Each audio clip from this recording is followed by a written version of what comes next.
بسم اللہ الرحمن الرحیم۔ قابل محترم سامعین اور حضرات کو اشنال کی طرف سے السلام علیکم۔ آپ اس وقت دیکھ رہے ہیں ہمارا YouTube channel Islamic Info Desk. ناظرین، آج ہم آپ کے ساتھ حضرت علی رضی اللہ تعالیٰ عنہ کی کچھ پیاری باتیں شیئر کریں گے۔ ان کی پیدائش کب ہوئی؟ بچپن میں ہی حضرت علی کرم اللہ وجہہ کیوں نبی پاک صلی اللہ علیہ وسلم پر ایمان لے کے آئے؟ نبی پاک کے ایمان کی تصدیق انہوں نے کیوں فرمائی؟ اور جب کافروں نے نبی پاک صلی اللہ علیہ وسلم پر قاتلانہ حملہ کرنے کی سازش کی تو کیسے حضرت علی رضی اللہ تعالیٰ عنہ نے جرأت اور شجاعت کا مظاہرہ کرتے ہوئے ان کے منصوبے کو ناکام بنایا؟ لیکن آگے بڑھنے سے پہلے میری آپ سے عرض ہے کہ اگر آپ نے ابھی تک چینل کو سبسکرائب نہیں کیا تو چینل کو سبسکرائب کر دیں اور ساتھ ہی گھنٹی کے بٹن کو بھی پریس کر دیں تاکہ ہماری آنے والی ہر ویڈیو کا نوٹیفیکیشن آپ کو ملتا رہے۔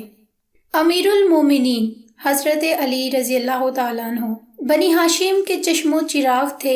یہ خاندان حرم کعبہ کی خدمات سر انجام دیا کرتا تھا، جس میں سقایا زمزم کے انتظام اور نگرانی اور حجاج کرام کے ساتھ تعاون اور امداد کے لحاظ میں بنی ہاشم کا یہ خاندان بہت ممتاز مقام رکھتا تھا۔ اس کے علاوہ بنی ہاشم کو سب سے بڑا شرف اللہ تعالیٰ کی بارگاہ سے نصیب ہوا۔ وہ نبی آخر الزماں، سرور دو عالم اور فخر کائنات کی بعثت کا شرف ہے، جو دوسرے تمام اعزازات سے بلند ترین ہے۔ حضرت علی رضی اللہ تعالیٰ عنہ کے والد ابو طالب اور والدہ فاطمہ دونوں ہاشمی تھے۔ اس طرح حضرت علی نجیب الطرفین ہاشمی پیدا ہوئے۔ حضرت علی کی والدہ فاطمہ رضی اللہ تعالیٰ عنہ مشرف بے اسلام ہوئیں اور ہجرت مدینہ کا شرف بھی حاصل ہوا۔ انہوں نے مدینہ منورہ میں وفات پائی۔ حضور نبی پاک نے خود ان کے کفن دفن کے انتظامات فرمائے اور اپنا قمیص مبارک ان کے کفن میں شامل فرمایا، اور قبر کے تیار ہونے پر پہلے خود اس میں داخل ہوئے اور اس قبر کو متبرک فرمایا۔ حضور نبی پاک نے مرحومہ کے حق میں دعائے مغفرت فرمائی اور یہ بھی فرمایا کہ ابو طالب کے بعد میری نگہداشت اور ضروریات پورا کرنے میں ان کی بہت بڑی خدمات ہیں، اور میں نے ان کے حق میں اللہ تعالیٰ سے دعا کی ہے کہ ان پر قبر کے شدائد آسان ہو جائیں۔ حضرت علی کی ولادت کے بارے میں بعض اقوال میں یہ آیا ہے کہ حضرت علی رضی اللہ تعالیٰ عنہ کی ولادت مکہ شریف میں ہوئی اور عام الفیل کے 7 سال بعد ہوئی۔ عام الفیل کا سال وہ سال ہے جس میں یمن کے بادشاہ ابرہہ نے ہاتھیوں پر اپنی فوج کو بھیجا کہ وہ مکہ مکرمہ پر اور خانہ کعبہ پر حملہ کریں، لیکن اللہ تعالیٰ نے ابابیل نامی پرندوں کو حکم دیا کہ وہ کنکریوں سے لشکر کو مار ڈالیں۔ چنانچہ کہا جاتا ہے کہ ابابیل وہ کنکریاں جس پر بھی پھینکتی وہ وہیں ہلاک ہو جاتا، اور بہت کم لوگ ایسے بچے تھے جو شدید زخمی حالت میں واپس یمن لوٹ گئے۔ جبکہ بعض سیرت نگار لکھتے ہیں کہ نبی اکرم کے ولادت کے 30 سال بعد حضرت علی رضی اللہ تعالیٰ عنہ پیدا ہوئے۔ حضور نبی اکرم صلی اللہ علیہ وسلم نے حضرت علی کو اپنی کفالت میں لے لیا تھا۔ اس طرح حضرت علی رضی اللہ تعالیٰ عنہ کو رسول اکرم صلی اللہ علیہ وسلم کی آغوش محبت میں تعلیم و تربیت نصیب ہوئی۔ اس بنا پر حضرت علی رضی اللہ تعالیٰ عنہ ابتدائی طور پر امور خیر کی طرف راغب ہوئے اور بت پرستی جیسی جاہلانہ رسوم سے مجتنب رہتے تھے۔ حضرت علی نے اسلام کیسے قبول کیا؟ حضور نبی اکرم صلی اللہ علیہ وسلم نے اللہ تعالیٰ کی طرف سے مبعوث ہونے کے بعد اسلام کی طرف دعوت دینے کا آغاز اپنے اہل خانہ سے فرمایا۔ ام المومنین حضرت خدیجۃ الکبریٰ رضی اللہ تعالیٰ عنہ سب سے پہلے اس دعوت کو قبول کر لیا اور پہلی مسلمان خاتون ہونے کا شرف حاصل کیا۔ حضور نبی پاک صلی اللہ علیہ وسلم کے حلقہ احباب میں سب سے پہلے حضرت ابو بکر صدیق رضی اللہ تعالیٰ عنہ تھے۔ انہوں نے بھی دعوت حق قبول کر لی اور سب سے پہلے مسلمان بالغ مرد ہونے کا شرف حاصل کر لیا۔ اسی طرح نوخیز لڑکوں میں سب سے پہلے نبی پاک کے گھر میں تربیت پانے والے علی رضی اللہ تعالیٰ عنہ شرف باسلام ہوئے، اور غلاموں میں سب سے پہلے حضور نبی صلی اللہ علیہ وسلم کے خادم حضرت زید بن حارثہ رضی اللہ تعالیٰ عنہ نے مسلمان ہونے کی سعادت حاصل کر لی۔ حضور پر نور صلی اللہ علیہ وسلم نے اپنے تمام قریبی رشتہ داروں کو جمع فرما کر اپنے گھر میں اسلام کی دعوت دی، لیکن اس دعوت اسلام کو سن کر وہاں پر موجود سب مرد اور عورتیں خاموش ہو گئیں۔ حضرت علی ان سب میں سب سے چھوٹے تھے، عمر میں سب سے کم۔